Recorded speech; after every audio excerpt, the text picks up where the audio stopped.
Hi, my name is Nathan Larishow. I'm here today with Carlton Butland. I'm doing an interview for a World War II class at Wentworth Institute of Technology. My name is Carlton Butland. I was in the 451st AAA Battalion. That's an anti-aircraft outfit that we used to protect the infantry and shoot down the planes as they came over. Okay. Why did you originally join the service? I got drafted. How old were you when you got drafted? 20. I think it was 20. What were you doing before the service? Were you working or in high I school? worked in a shipyard in Shipyard? South Portland. Naval shipyard? No, we used to build Liberty ships. As a matter of fact, I was on one when we was overseas. Scared to death. Helped build it. You were on an actual ship that you helped build? Yeah. Yeah, that's right. How did your parents feel about you going off to war? I didn't like it very much, that's for sure. It wasn't. It's a good thing that I had two sisters and a brother, so it wasn't as bad for my folks. Were you the oldest? No, I was the third. I had a brother that was younger than me, and I had two sisters that were older than me.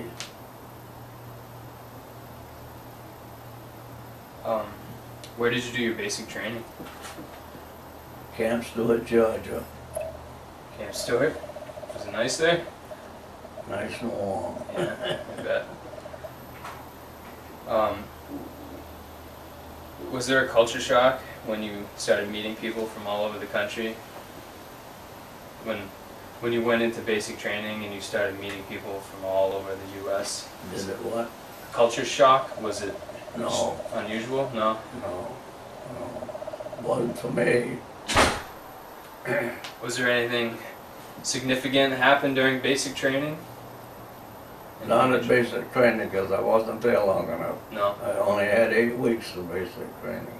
It was only 8 weeks? 8 weeks of basic training. Wow. When we got off the train at Camp Stewart, Georgia, we were all gathered around, and somebody spoke up and said that they hated to go to war or something like that, and then somebody else would holler out, "That'll be over in 8 weeks and you'll be going home." It wasn't over in 8 weeks. What was your occupation during the military? I was a sergeant. A sergeant? Yeah. I was chief of section. Each one of these gun crews had 15 men in to man the gun. And I was the sergeant of the gun section. There was 3. And there was 4 sections all told. So how many men were you in charge of? Just those 15. Just those 15? Yeah. Yeah.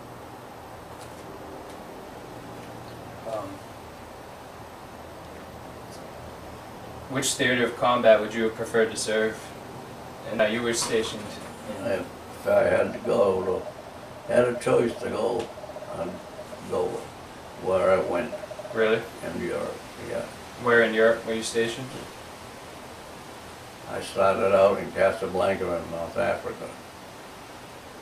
And the rumor was that we stayed there for quite a spell. And the rumor was that we had lost our guns. And that's why we didn't go anywhere, because we had nothing to fight with. They were lost. I don't know if that was a rumor, true or not. Well, now, what do you mean they were lost? Lost during shipment? Torpedoed by subs. No kidding. Yeah. Yeah, that's what they say, and I don't know. I can't say that that's true, Right. but that's what they were saying. So we stayed in North Africa for a couple of months before we even went through basic training again. Really? Yeah, so something to do, you know.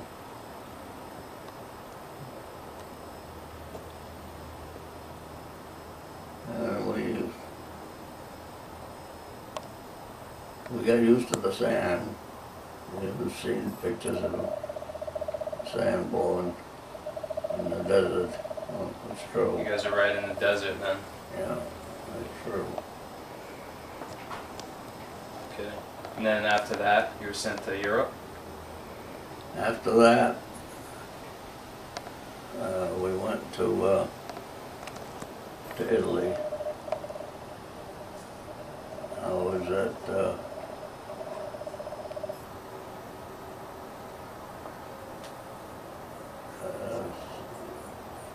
I can't quite remember. I was in 5 different battles, but I can't remember the names of them. They're in this book. Let me see if I can find them.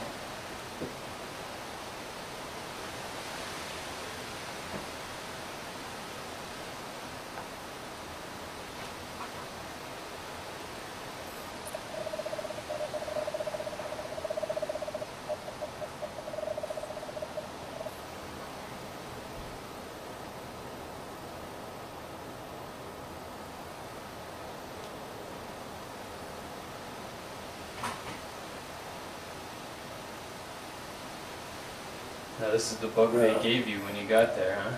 What's that? This is the book they gave you when you got there? Hello? This book here, they gave you? Not when I got there. We'd been overseas for 6 months. And then they gave you the book? Well, we got these. Then we got the second one. We got 2 of them because I was over there for a year and a half. I can't find his name.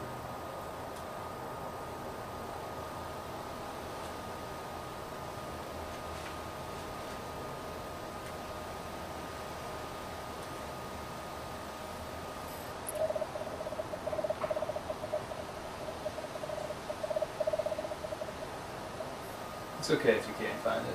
I can come, if you think of it, you can let me know.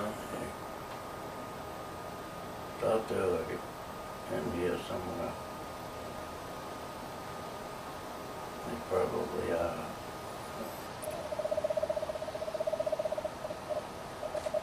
Well, there's Naples phobia.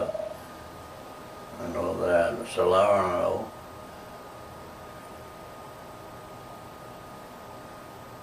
Casino. I was at Anzio. That's the 5 that I was in. Wow. The last one was, of course, was Anzio Beachhead. And we only pushed in a mile. The next day they'd take the mile back again. Back and forth for a good many months before we started to push on Rome. And when we started it started at midnight, I think it was. And everybody started moving, and we were clear to Rome without stopping. Wiped out everything, it got in the way. And every time we moved, we had to build a sand pit around our gun to protect it. So it was a lot of hard work. How long did it take to build the sand pit? Just about all day. No kidding. Yeah, you load these sandbags with sand and pile them up. So you were loading them by hand? Load them by hand. Wow. That's what they look like. That's a pretty Some of them interesting weren't structure. quite that big. But that's what we had to do every time we moved. Was that the gun that you fired? That wasn't my crew. No. No. My crew was the one that I showed you first. That's the gun I fired. That's me. And it's three of my men. The others are there. They wasn't on duty. The gun had to be managed all the time. Right.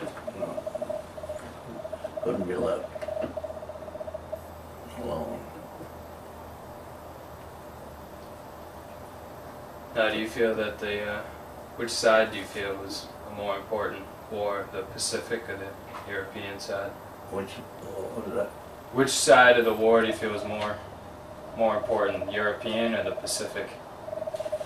Well, at the time, it was the European, Yeah. I would say. I had nothing to do with the Pacific. We were slated to go, but we never did.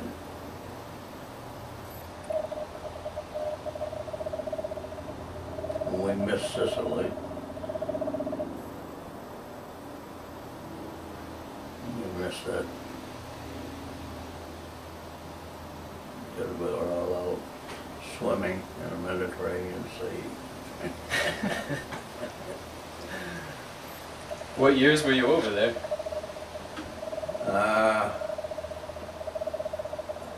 1943 to November 45. I was there.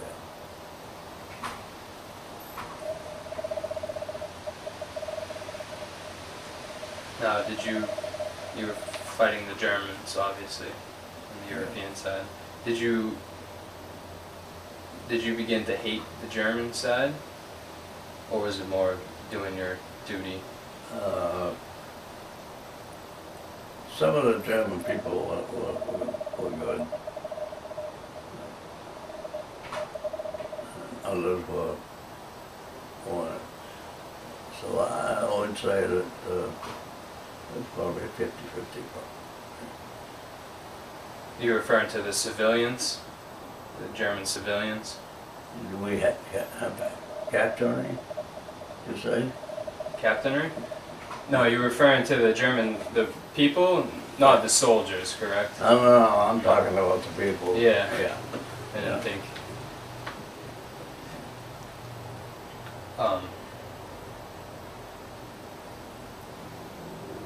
Now, what do you feel is the most dangerous experience during combat? My most dangerous. Well, we were, what was it? I think we were in France.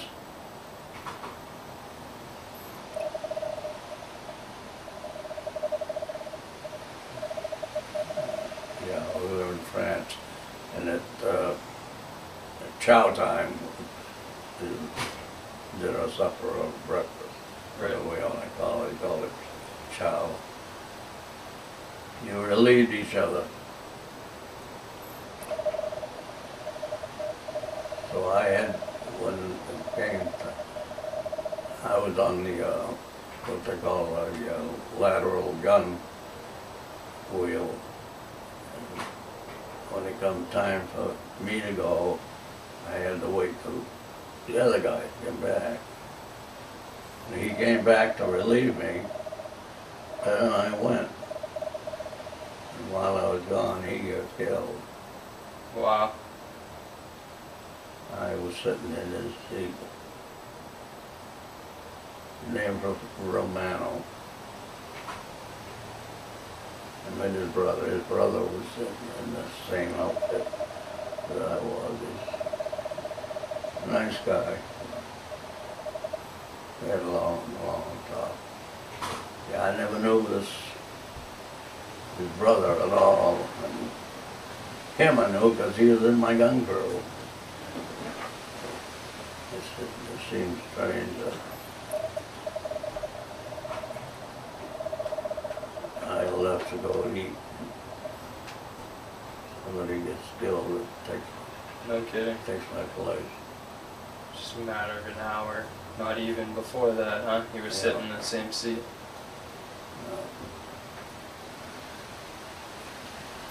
That was the closest I came. And the other time was we had to go string barbed wire. This was before I became a sergeant. Sergeant didn't have to do this stuff. Right. We had to go string barbed wire on dead man's land. Dead man's land is from the front of our troops to the front of the German troops.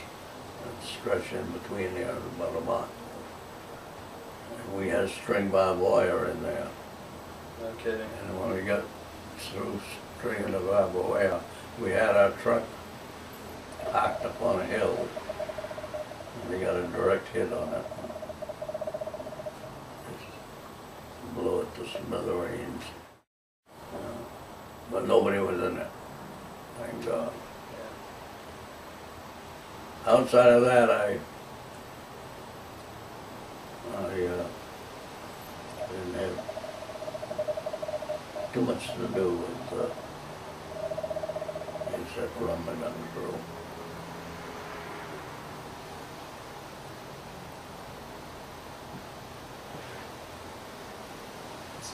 Did you feel, before you became a sergeant, did you feel that your officers were trustworthy? I liked every one of them. You did? Yeah, every one of them. Matter of fact, when I got shipped back to the States, I got shipped back to the ones in Chattanooga, Tennessee, and one of my lieutenants was there, and I met him while we were walking down the street. I said, "Oh, there's so and so." I forget his name now. And of course, he wanted to know what the outfit was doing and so forth.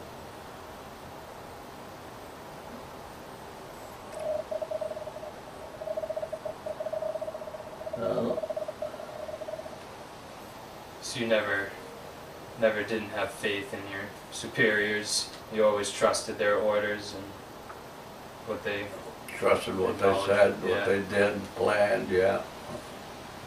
Yeah, I did. They certainly knew more than I did. Did you ever refuse to obey an order? No. No. I got picked as the best dressed soldier overseas. We had a field I don't know, I forget what they call it.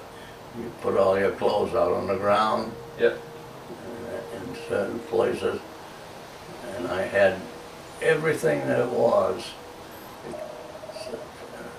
I don't know what it was, say a couple of pair of socks or something, so I borrowed them from somebody else. And then when the colonel come up, then they looked up that, and they hauled me out of the ranks as we were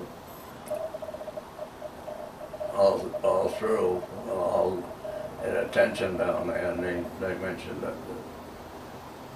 I was the best dressed soldier in the service. Oh, wow. Yeah, it's not a bad thing.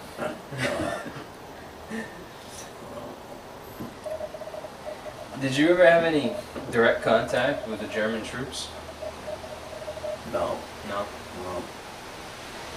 I never got to Germany. I got to every place. I was in Belgium. And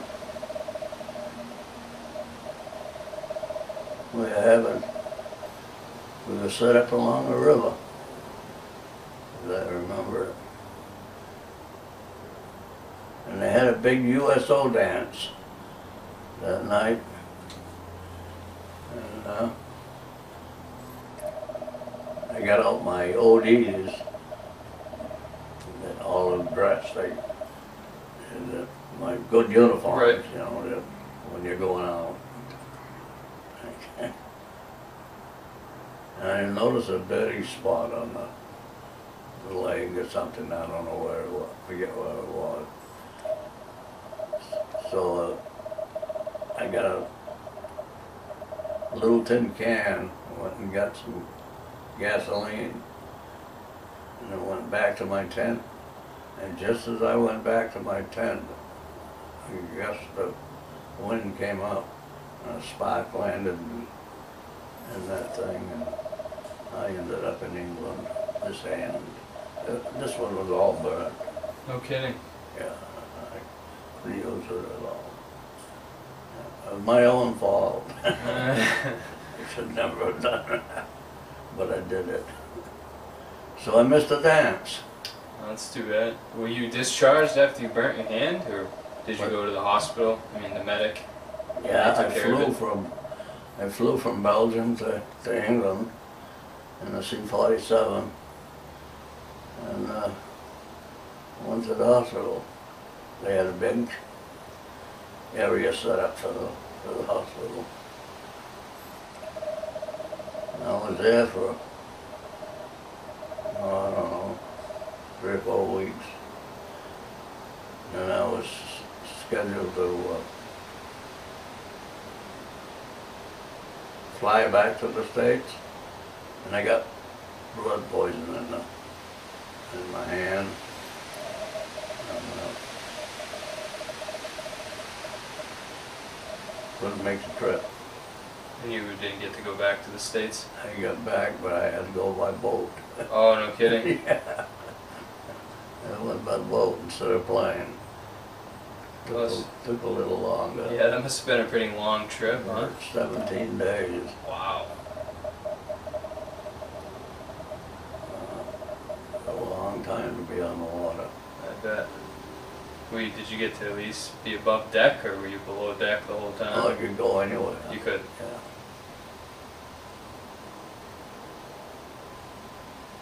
No. And after that, of course, I went to back to Camp Kilmer, Camp in Massachusetts. I forget the name of it anymore. I went back there and supposed to have 85 points to get discharged. I had way over 85. They shipped me to Chattanooga, Tennessee.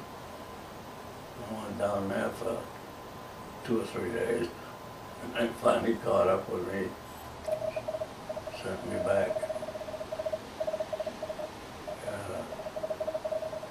to Massachusetts, and then I got discharged.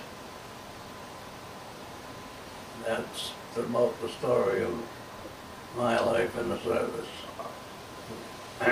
We had some good times, and we had some bad times.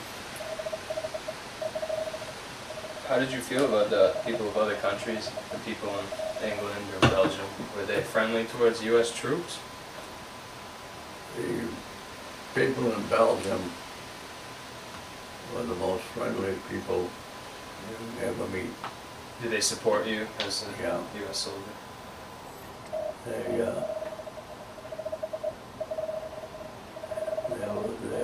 If I had to live somewhere over there, that's where I'd go.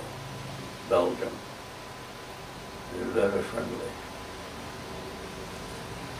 they spoke French, but because I didn't understand French. Right. Still don't. But, they talk something Wallon French or something like that. And, a lot of them could speak English as well as you and I.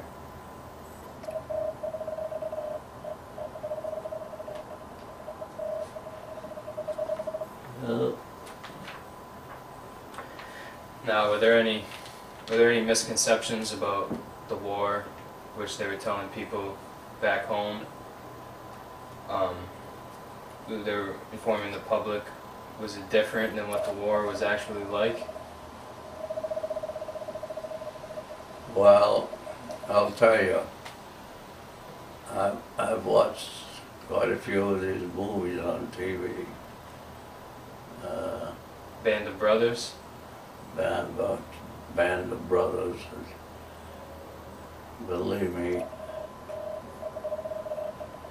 it wasn't like that. No. No, not like that at all. No way. It's bad, you know, but it wasn't. I don't think it was that bad. Because I wasn't in the infantry, so I can't say for sure. You think some areas were that bad? Some probably were. Others were all right.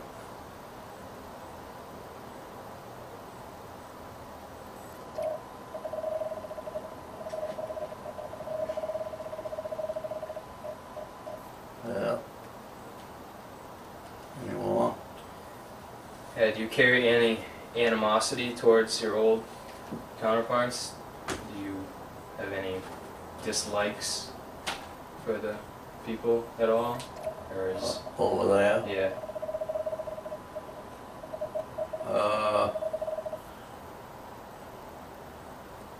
Only when they were in uniform. Yeah. Then, yes. Out of uniform, civilians, people got along fine. Do you think there's still feelings of hatred between the countries to this day? What's that? You think there's still feeling of hatred between the countries to this day? I think there's a lot of it, but it's the older people that feel that way. Yeah. It's not young people.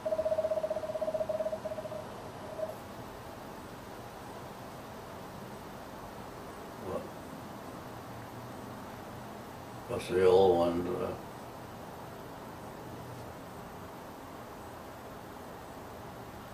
they like to have things going the way they always did. Right. Yeah. Do you feel that younger generations don't understand how it used to be? They don't understand why we were fighting. I don't understand either why we were fighting.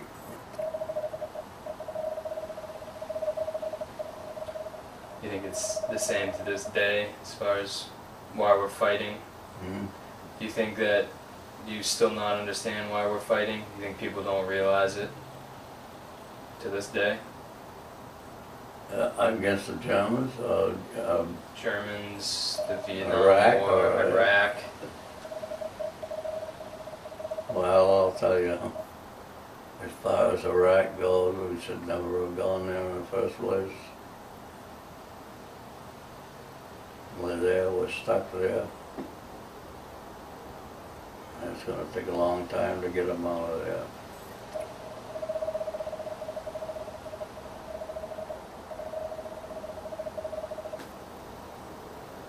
What we need to do is drop a couple of air bombs.